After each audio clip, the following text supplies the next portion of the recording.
இன்றைக்கி குட்டீஸ்க்கெல்லாம் ரொம்ப பிடிச்சமான சூப்பரான ரெசிபி தான் செய்ய போகிறோம். ரொம்ப ஹெல்த்தியானது. முட்டை ஆம்லேட் பிடிக்காத குழந்தைங்களுக்கெல்லாம் இந்த மாதிரி செஞ்சு கொடுப்பாருங்க. நல்லா க்ரன்ச்சியாகவும் நல்லா கட்லெட் மாதிரியும் இருக்கும்.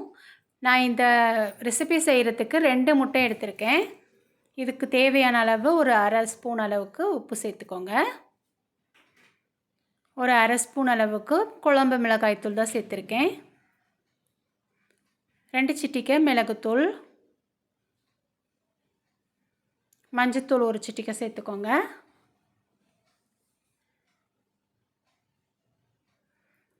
ஒரே ஒரு ஆனியனை நல்லா பொடியாக நறுக்கி சேர்த்துருங்க.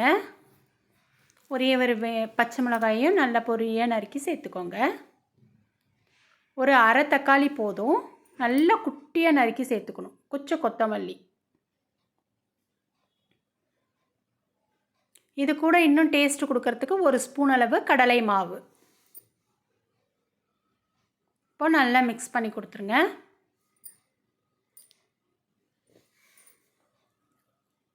இந்த கடலை மாவு நம்ம சேர்க்கும்போது கொஞ்சம் டேஸ்ட்டு தூக்கி கொடுக்கும், நல்லாவே இருக்கும். இப்போ நான் இதை செய்கிறதுக்கு நான் ஒரு பெரிய ஆனியனை நல்லா கட் பண்ணி ரவுண்டாக எடுத்து வச்சுக்கணும். இப்போ இதுக்குள்ளேயே இருக்கிற மாதிரி நம்ம அந்த முட்டை கிரேவியை நம்ம போட போகிறோம். வெளியே வந்துடாமல் போடுங்க. லைட்டாக வெளியே வந்தாலும் பரவாயில்லை. ஃபுல்லாக அடுப்பு லோ ஃப்ளேமில் வச்சு செய்யுங்க. அப்போ தான் நல்லா டேஸ்ட்டாகவும் கரிஞ்சிராமலும் வரும்.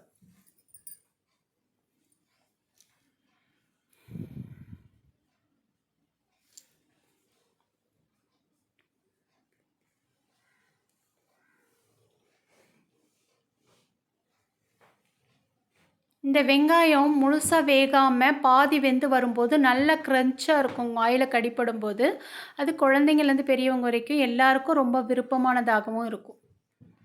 ஒரே மாதிரி நம்ம செஞ்சு கொடுக்காம இந்த மாதிரி டிஃப்ரெண்ட்டாக செஞ்சு கொடுக்கும்போது குழந்தைங்களும் ரொம்ப லைக் பண்ணி சாப்பிடுவாங்க. இதை மார்னிங்கில் நம்ம ஈவினிங்கில் கூட நம்ம இதை செஞ்சு கொடுக்கலாம். லஞ்ச் பாக்ஸுக்கும் இதை செஞ்சு கொடுக்கலாம். அவ்வளோதான், திருப்பி போட்டு எடுத்துட்டோம். சட்டுன்னு ரெடி ஆயிரும் பாருங்கள். பார்க்கவும் நல்ல டிஃப்ரெண்ட்டாக இருக்குது. இதே மாதிரி அடுத்த பேட்சும் போட்டுடலாம். அவ்வளோதான், சூப்பரான ஒரு ஆனியன் முட்டை ஆம்லேட். பார்க்குறதுக்கு கட்லெட் மாதிரியே இருக்கும், சாப்பிடவும் நல்ல டேஸ்ட்டாக இருக்கும். இதை செஞ்சு பாருங்கள், ரொம்பவே நல்லாயிருக்கும். ரொம்ப சிம்பிளி சூப்பராக இருக்கும். அடுத்த ரெசிப்பியில் பார்க்கலாம். தேங்க்யூ.